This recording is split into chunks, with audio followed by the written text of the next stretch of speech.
నమస్తే. Bhopal gas tragedy జరిగి ఈ రోజుకి అక్షరాల 40 ఇయర్స్ అయింది. 40 ఏళ్ల తర్వాత ఒక్కసారి భోపాల్ గ్యాస్ ట్రాజడీలో చనిపోయిన వాళ్ళని ఒకసారి గుర్తు చేసుకుందాము. వాళ్ళు ఏదైతే నరకాన్ని అనుభవించారో ఆ ట్రాజడీ గురించి ఒకసారి మాట్లాడుకుందాం.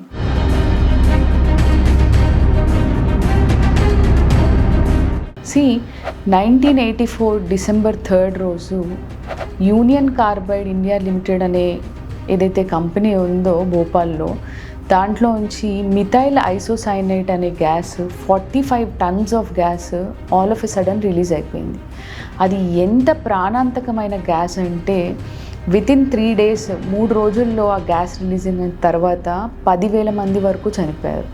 ఆల్మోస్ట్ 10 నుంచి 20 లక్షల మధ్యలో ఎవరైతే మనుషులు ఉన్నారో దానివల్ల ఎఫెక్ట్ అయిన వాళ్ళు ఉన్నారు. కానీ ఈ యూనియన్ కార్బైడ్ ఇండియా లిమిటెడ్ అనే కంపెనీ ఒక అమెరికన్ కంపెనీ.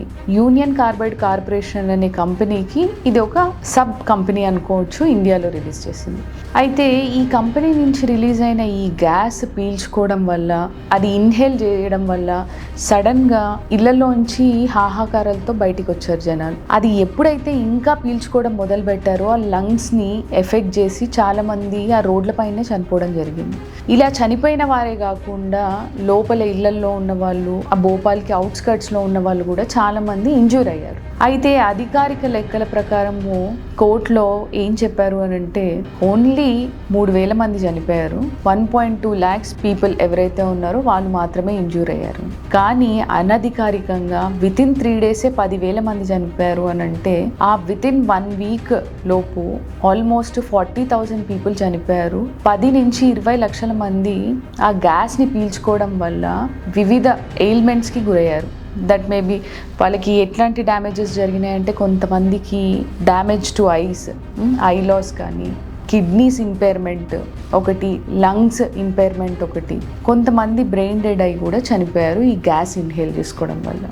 అయితే ఈ యూనియన్ కార్బైడ్ కంపెనీ అధినేత ఎవరైతే ఉన్నాడో వారెన్ ఆండర్సన్ అని, ఆయన్ని ఇండియా రావడం జరిగింది, ఆయనను అరెస్ట్ చేయడం జరిగింది.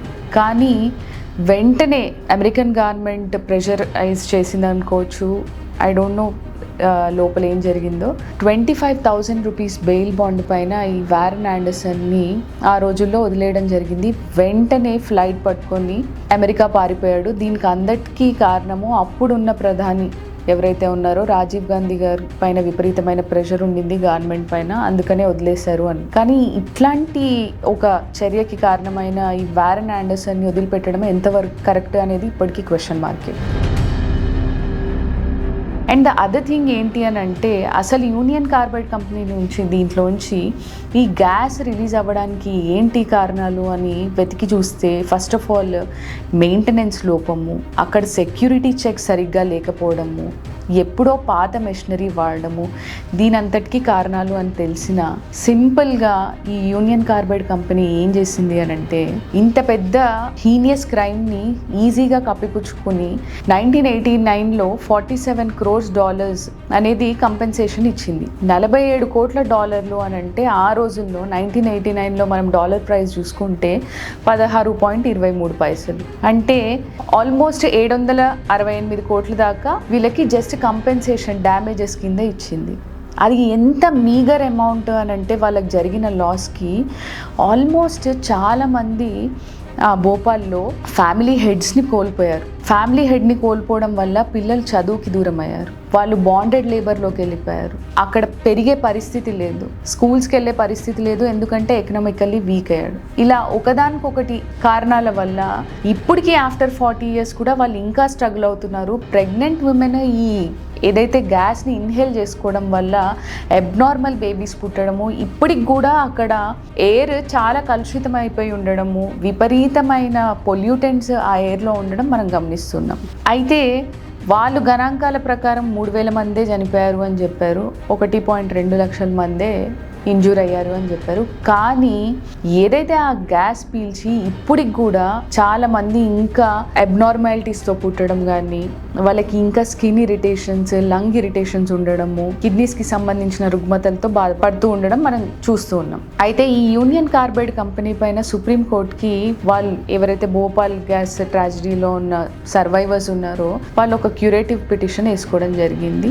మాకు ఈ కంపెన్సేషన్ సరిపోదు అని. ఒకసారి 2010లో వేయడం జరిగింది, ఒకసారి 2022లో వేయడం జరిగింది. 2 సార్లు సుప్రీంకోర్టు డిస్మిస్ చేసేసింది. అయితే దాని తర్వాత డవ్ కెమికల్స్ అని వీళ్ళు యూనియన్ కార్బైడ్ కంపెనీని ఎక్వైర్ చేసుకున్నారు. దానిపైన కూడా కేసు వేయడం జరిగింది భోపాల్ సర్వైవర్స్. అయితే డవ్ కెమికల్స్ వాళ్ళు మాకేం సంబంధం లేదు, అప్పుడు మాకు యూనియన్ కార్బైడ్ కంపెనీకి సంబంధం లేదు, మేము ఎందుకు కడతాము డ్యామేజెస్ అని వాళ్ళు ఎస్కేప్ అయిపోయారు. సో ఇందులో ఎవరైతే చనిపోయారో వాళ్ళు అదృష్టవంతులు అనుకోవాలి. ఇంకా సర్వైవ్ అయి ఉన్న వాళ్ళు ఏదైతే ఆ ట్రాజడీకి గురయ్యారో వాళ్ళు రోజు చస్తూ బతుకుతున్నారు. ఎందుకంటే వాళ్ళకి అన్ని రకాల జబ్బులు ఇప్పటికి కూడా 40 ఏళ్ళ తర్వాత కూడా 4th జనరేషన్లో కూడా వాళ్ళని వెంటాడుతూ ఉన్నాయి. సో మనం పూర్తిగా సినారియో చూసుకున్నట్టయితే భోపాల్ గ్యాస్ ట్రాజడీలో న్యాయం అయితే జరగలేదు అని ఖరాఖండిగా చెప్పచ్చు.